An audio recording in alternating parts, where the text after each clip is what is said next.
ជំរាបសួរទាំងអស់គ្នាថ្ងៃនេះខ្ញុំនិយាយប្រធានបទមួយតើតើជំនាញបរិខាតិចដោយសារមានបងមួយគាត់សួរនៅក្នុង YouTube ផាក់ខ្ញុំណាអញ្ចឹងបើនិយាយពីជំនាញបរិខាតិចនេះប្រហែលជាបងប្អូនមួយចំនួនអាចមិនធ្លាប់ឮណាប៉ុន្តែអ្នកនៅក្នុងវិស័យសំណង់នៅក្នុងអីជឿនគេដឹងហើយថានឹងជាស្អីគេអញ្ចឹងជំនាញបរិខាតិចហ្នឹងបើនិយាយសាមញ្ញទៅដូចជាការរៀនពីម៉ាស៊ីនជាណាការរៀនពីទូទឹកកកណាទូក្លាសេណាប្រព័ន្ធត្រជាក់នៅក្នុងប្រព័ន្ធត្រជាក់នៅក្នុងតាមអគារផ្សេងទាំងអស់ហ្នឹងយើងហៅថាជំនាញបរិខាត្រជាក់ទៅជំនាញបរិខាត្រជាក់ហើយជំនាញបរិខាត្រជាក់នេះមែនទែនទៅទីផ្សាររបស់យើងត្រូវការខ្លាំងជាជំនាញមួយដែលមានតម្រូវការខ្ពស់នៅក្នុងទីផ្សារគាត់ថាវាតុងប្រមុខប្របាក់តិចណាមានន័យថាជំនាញនេះវាត្រូវការប្រឡាក់ដៃប្រឡាក់ជើងច្រើនណាច្រើនអញ្ចឹងមនុស្សមួយចំនួនជាពិសេសបើអ្នកគាត់រៀនគាត់អីគាត់សូវចូលចិត្តទេប៉ុន្តែជំនាញបច្ចេកទេសនេះជាជំនាញមួយដែលអាចថាបើចេះដល់រកលុយបានច្រើនហើយព្រោះតម្រូវការវាជាតម្រូវការរាល់ថ្ងៃដែលប្រជាជនយើងត្រូវការជំនាញបរិខាតិចនេះអាចដោយខ្ញុំបញ្ជាក់អញ្ចឹងអាចយើងហ៊ានធ្វើជាងម៉ាស៊ីនជាអញ្ចឹងនៅក្នុងគាត់និយាយរឿងជាងម៉ាស៊ីនជាហ្នឹងការងារមួយកណោឯណាទី1ជួសជុលម៉ាស៊ីនជាហើយទី2តម្លើងម៉ាស៊ីនជាហើយម៉ាស៊ីនជាទាំងអស់គ្នាដឹងស្រាប់ហើយថាវាមានកម្រិតខុសគ្នាទៀតវាមានអាតូចតាមផ្ទះវាមានតាម office វាមានតាមអគារធំតាមផ្សារទំនើបចុះវាមានប្រព័ន្ធម៉ាស៊ីនត្រជាក់អីបន្ថែមទៀតណាប្រព័ន្ធធ្វើឲ្យអាគារនឹងត្រជាក់អីហ្នឹងគឺផ្សេងទៀតណាគឺផ្សេងទៀតអញ្ចឹងគ្រាន់តែនៅក្នុងរង្វង់ហ្នឹងវាមានការងារ 4-5 ប្រភេទផ្សេងគ្នានៅក្នុងហ្នឹងស្រាប់ហើយយើងមិននិយាយរឿងទូទឹកកកក៏ត្រូវការជំនាញណាទី1បើយើងនិយាយនៅក្នុងស្រុកយើងវាច្រើនយើងច្រើនតែទិញមកជាផលិតផលសម្រាប់ទេតែបើសិននៅប្រទេសមួយចំនួនវាត្រូវមានជំនាញក្នុងការតម្លើងទៀតណាតម្លើងទូទឹកកកទៀតប៉ុន្តែនៅយើងវាច្រើនជាផលិតផលសម្រាប់ចឹងជំនាញដែលយើងរៀនវាច្រើនតែជួសជុលណាជួសជុលទូទឹកកកហ្នឹងហើយមានមួយទៀតគឺទូក្លាសេហើយបច្ចុប្បន្នទូក្លាសេក៏ជាតម្រូវការ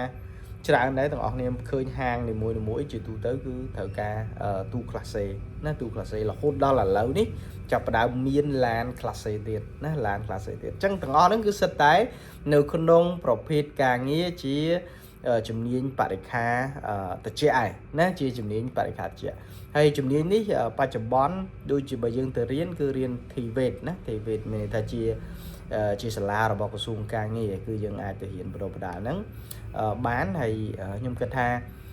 សម្រាប់ការងារប្រហែលជាមិនខ្វះទេប៉ុន្តែសំខាន់ត្រូវដាក់ខ្លួនបន្តិចណា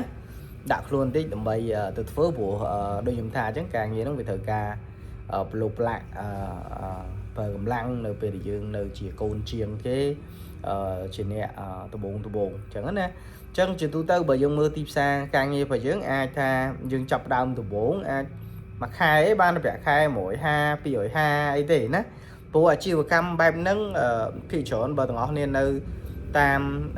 បុរីទៅតាមអីយើងឃើញជាអាជីវកម្មខ្នាតតូចទេអញ្ចឹងភាគច្រើនបើយើងទៅធ្វើវាជាតម្រង់បែបជាអាជីវកម្មខ្នាតតូចអញ្ចឹងប្រាក់បៀវត្សហ្នឹងមិនច្រើនទេប៉ុន្តែទាំងអស់គ្នាត្រូវសម្លឹងមើលដែរថារាល់ថ្ងៃនេះ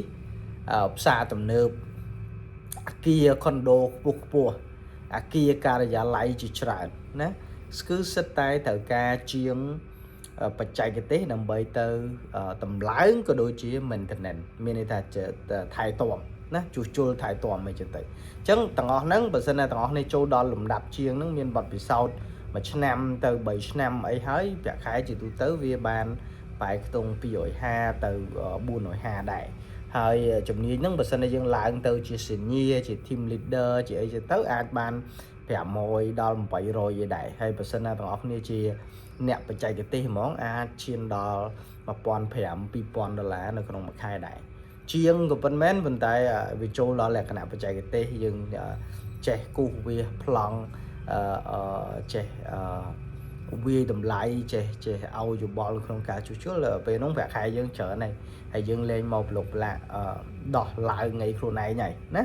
và đây chúng nói bị xe môi tiết và dân đó này chạy ấn và cái chúng ní nghĩ nâng vào váy từ vừa chịu cảm khuôn này mình này ta từ phơ từ bài hàng chút chút tu mùi khuôn anh từ một cái crom mùi đồng bày một cái chịu cảm chút chút thay tòm nâng được luôn ai nó chẳng mình này tha chùm ní những vị tùng bẩm bạ tính mấy bên tay nửa pe để dương chơi hơi nhì nó pe class sân tại dương pra đam tung tích túi chập đam chỉ chịu cảm nâng luôn ai đệm đỏ đang chưa dùng loại bị xe được nông chùm ní nâng chẳng hay ca riêng sốt phải chia mình trâu ca rồi dạo pin quen đôi dương hiện thực có 4 năm hơi to từ bạn nhà bà ở từ anh mình đất từ mình đất đấy thì nơi ní chỉ tu tới cứ bay khai một khai nắng cứ từ riêng chừng nhiên chạy cái tế nó hay chết vô máu phải cả ba này dùng khán cho họ nó vọt chạy đáy thì dương hiện và to thì tới thì mời YouTube là việc đỏ là việc phơi ấy và time thì tới đó này phơi bán hay ta mà năm pi năm ấy việc lá bao dương cho chúng ta đã bị vọt lượt ok ở con chờ tao nghe